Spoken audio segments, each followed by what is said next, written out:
Albert Einstein once said, everybody's a genius. But if you judge a fish by its ability to climb a tree, it will live its whole life believing that it is stupid.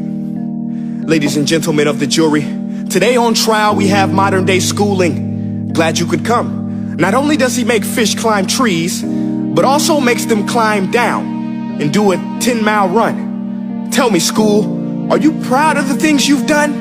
Turning millions of people into robots, do you find that fun? Do you realize how many kids relate to that fish?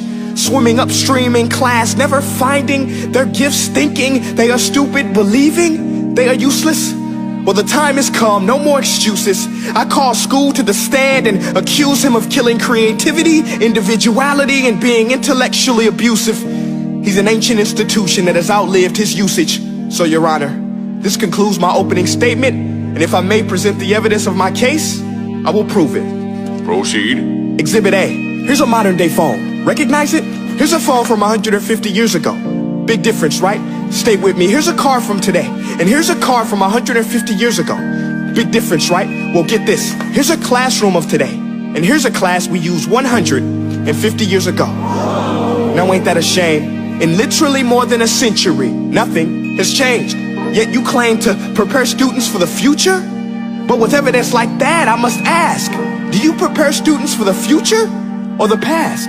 I did a background check on you and let the record show that you were made to train people to work in factories, which explains why you put students in straight rows, nice and neat, tell them sit still, raise your hand if you want to speak, give them a short break to eat, and for 8 hours a day tell them what to think. Oh, and make them compete to get an A letter which determines product quality, hence grade A of meat. I get it. Back then, times were different. We all have a past. I myself am no Gandhi. But today, we don't need to make robot zombies. The world has progressed. And now we need people who think creatively, innovatively, critically, independently, with the ability to connect. See, every scientist will tell you that no two brains are the same. And every parent with 2 or more children will confirm that claim. So please explain why you treat students like cookie cutter frames or snapback hats, giving them this one-size-fits-all crap. Watch your language. Sorry, Your Honor, but if a doctor prescribed the exact same medicine to all of his patients, the results will be tragic. So many people will get sick, yet when it comes to school, this is exactly what happens. This educational malpractice, where one teacher stands in front of 20 kids, each one having different strengths, different needs, different gifts, different dreams, and you teach the same thing the same way? That's horrific. Ladies and gentlemen, the defendant should not be acquitted. This may be one of the worst criminal offenses ever to be committed. And let's mention the way you treat your employees. Objection. Overruled. I want to hear this. It's a shame. I mean, teachers have the most important job on the planet, yet they're underpaid? No wonder so many students are short-changed. Let's be honest, teachers should earn just as much as doctors, because a doctor can do heart surgery and save the life of a kid, but a great teacher can reach the heart of that kid and allow him to truly live. See, teachers are heroes that often get blamed, but they're not the problem. They work in a system without many options or rights. Curriculums are created by policymakers, most of which have never taught a day in their life.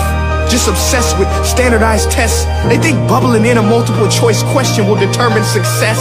That's outlandish. In fact, these tests are too cruel to be used and should be abandoned, but don't take my word for it. Take Frederick J. Kelly, the man who invented standardized testing, who said, and I quote, "These tests are too cruel to be used and should be abandoned." Ladies and gentlemen of the jury, if we continue down this road, the results will be lethal. I don't have much faith in school, but I do have faith in people. And if we can customize healthcare, cars, and Facebook pages, then it is our duty to do the same for education, to upgrade it, change it, do away with school spirit, because that's useless. Unless we're working to bring the spirit out of each and every student, that should be our task. No more Common Core. Instead, let's reach the core of every heart in every class. Sure, math is important, but no more than art or dance. Let's give every gift an equal chance. I know this sounds like a dream, but countries like Finland are doing impressive things. They have shorter school days. Teachers make a decent wage. Homework is non-existent, and they focus on collaboration instead of competition. But here's the kicker, boys and girls. Their educational system outperforms every other country in the world. Other places like Singapore are succeeding rapidly. Schools like Montessori, programs like Khan Academy. There is no single solution, but let's get moving. Because while students may be 20% of our population, they are 100% of our future. So let's attend to their dreams, and there's no telling what we can achieve. This is a world in which I believe, a world where fish are no longer forced to climb trees. I'll rest my case.